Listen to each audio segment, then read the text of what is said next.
Les grands titres de l'actualité, une présentation de Addict Remorquage et Transport et Mécanique, les spécialistes. Maintenant à Montmagny, c'est Addict, 234-34-61. Addict Remorquage et Transport, des professionnels qui peuvent vous aider dans une situation d'enlisement ou simple remorquage. Grâce à ses équipements de haute performance, Addict c'est aussi le service de transport de tout genre et de mécanique. Maintenant à Montmagny, c'est Addict Remorquage et Transport au 234-3461.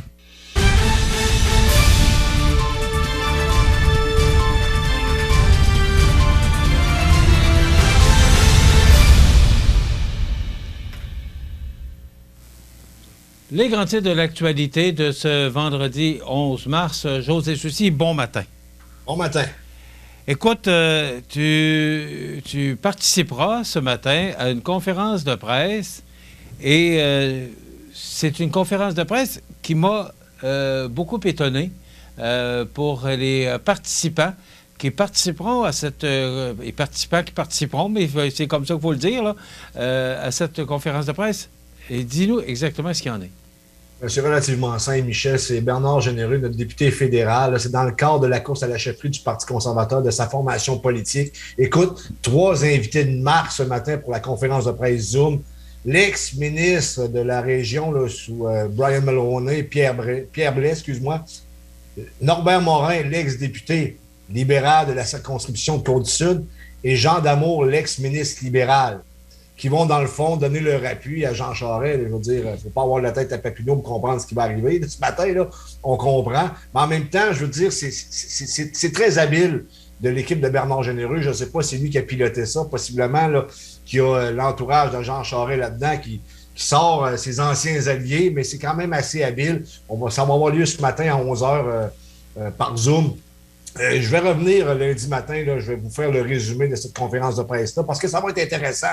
Une question qui va être intéressante à poser à Jean Charest, plutôt à Bernard Généreux, concernant Jean Charest, c'est que hier, Jean Charest était du côté de Mario Dumont, il s'est prononcé contre la loi 21, alors que Bernard Généreux avait déjà envoyé un communiqué de presse qui disait à Justin Trudeau, grosso modo, de se mêler de ses affaires concernant la loi 21, alors que Jean Charest s'est prononcé contre. Ça va être intéressant de voir Bernard Généreux répondre à cette question-là. Mais stratégiquement, Michel, c'est très habile, là. On sent que l'ancienne machine libérale est au service de Jean Charest. On connaît les raisons. Il faut se rappeler une chose, c'est que la machine libérale provinciale de l'époque de Jean Charest était la meilleure machine politique de l'ensemble du Canada.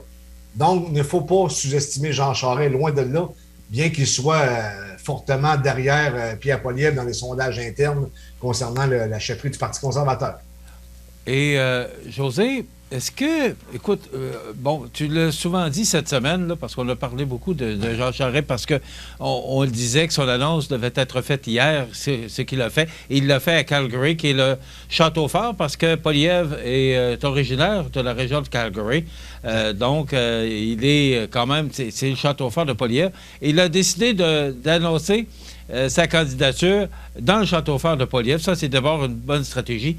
Mais toi qui connais bien quand même la politique, parce que ça fait longtemps que que tu trempes dans la politique, dis-moi, est-ce que M. Charest, parce que la conférence de presse ce matin qui va annoncer... Écoute, Pierre Blais a été ministre de la Justice sous Mulroney, là. C'est quand même un appui important. Je pense qu'il va annoncer son appui s'il fait partie de la conférence de presse. C'est la même chose. Jean Damour, qui a été ministre dans le gouvernement Charest, et M. Norbert Morin, qui a été notre député pendant plusieurs années, qui a été député également sous Charest. Est-ce que je dois comprendre que, exemple, Alain Reyes, Bernard Généreux et tous ces députés-là de la région, pas la région, mais de Québec, la province de Québec, vont trouver des alliés pour renforcer, et même ça pourrait se faire là, partout au Canada, pour aller chercher des alliés pour appuyer M. Charest? Est-ce que c'est ce qu'on doit comprendre, là? Michel, c'est exactement ça, parce que ça fonctionne avec les membres.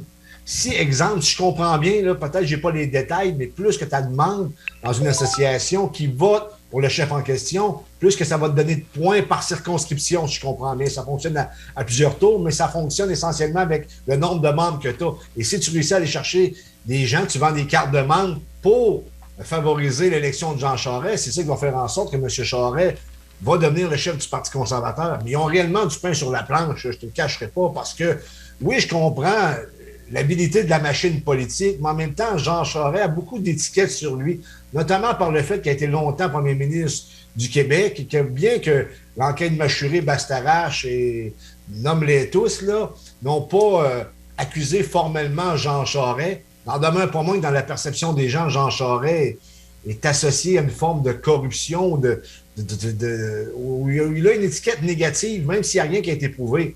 Et d'ailleurs, là-dessus, il parlait avec Mario Dumont, il a tout à fait raison. Après 8 ans, ils ne sont rien capables de trouver concernant Jean Charest, c'était le temps que ça arrête. En même temps, le timing est excellent pour lui. Il faut mentionner que l'enquête machuraire a été abandonnée, puis il n'y a pas eu d'accusation. Alors, c'est sûr qu'il va traîner ça au cours de sa campagne.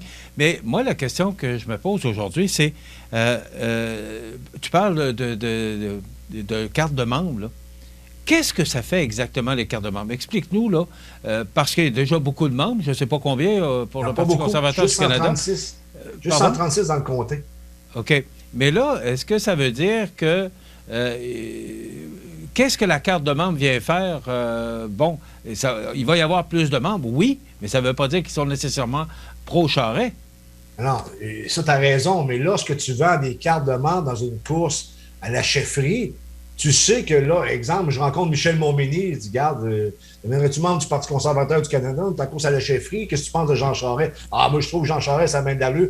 Prends ta carte de membre, puis tu iras voter la journée des élections internes du Parti conservateur. Et c'est ça qui va faire en sorte que Jean Charest va être en mesure de devenir le chef s'il a assez de membres dans chaque circonscription qui vont voter pour lui pour que les points de la circonscription aillent en faveur de Jean Charest, tout simplement. Tu sais, je vais peut-être le poser la question ce matin. Norbert Morin, la première fois qu'il s'est présenté pour être candidat libéral, il manquait d'expérience. Il est arrivé à l'investiture, j'ai peut-être pas le bon terme, mais tu sais, pour se faire élire. Et son opposant est arrivé avec une autobus pleine de membres. Qu'est-ce que tu penses que ça a fait? Norbert Morin s'est fait laver cette journée-là. Tu comprends-tu? Ça fonctionne avec les membres. Exemple, mettons Bernard Généreux, là. Michel Montminy voudrait se présenter contre Bernard Généreux pour X raison que ce soit. Ce qu'il faudrait qu'il fasse, c'est qu'à l'investiture, à la prochaine investiture, il faudrait qu'il vende des cartes de membres et que les membres décident de voter ou de demander un vote pour élire le candidat de leur choix. Et là, ça serait Michel Montminy parce que Michel Montminy aurait vendu plus de cartes que Bernard Généreux. Tu me suis? Okay. Oui, je comprends le principe des cartes. Écoute, Mario Dumont ce matin parle le plus vert des bleus. Mais il parle de lui qui ne s'est pas défini comme conservateur depuis près d'un quart de siècle, veut maintenant diriger les destinées du parti. Et il pourrait bien devenir le moins mauvais choix pour bien des gens qui voient en Pierre Poilievre un démagogue plus bruyant que réfléchi. C'est Mario Dumont dans sa chronique ce matin. Écoute, ça va être une campagne, on en a parlé souvent cette semaine, parce que, une campagne à l'investiture avec un gouvernement minoritaire, la campagne à l'investiture à la chefferie la campagne de la chefferie, du Parti conservateur, ça se termine le 10 septembre. Là, ça va brasser après ça, parce que si jamais c'était M. Charest qui est là, il a l'expérience du pouvoir, l'expérience d'aller à l'Assemblée nationale dans le temps. L'expérience de l'arène politique, il l'a très bien. Alors, ça risque d'être fort intéressant au cours des prochains mois. Ça va être fort intéressant. Ce qui va se passer, alors que l'actualité... on a eu une campagne électorale, José, mais c'était pas la plus... ne passera pas l'histoire, celle qu'on a connue au mois de l'été dernier. C'était pas la plus stimulante, mettons. Pardon? C'était pas la plus stimulante. Non. OK. Écoute, en quelques secondes, plusieurs arrestations. Pardon? Michel, vite fait, là. L'argument marteau là, pour Jean Charest, c'est aimez-vous mieux Jean Charest ou Justin Trudeau? Et force est de constater que là-dessus, ils ont raison.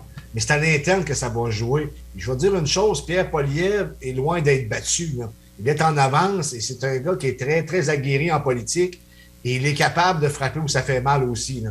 Il est capable de se rendre là. C'est jamais en dessous de la ceinture, mais c'est un habile politicien, puis il y a des gens autour de lui. Il n'est pas à prendre à la légère, mais également Jean Charest, avec l'expérience qu'il a, il ne faut pas sous-estimer Jean Charest. Puis il y a l'ancien chef du Parti conservateur de l'Ontario également qui va se présenter à la chefferie, donc à la course à la chefferie.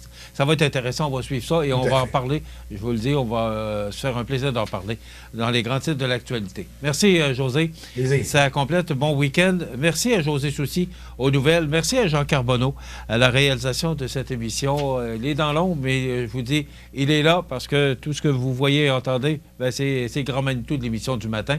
On reçoit Yvon Lévesque lundi. Passez un bon week-end lundi.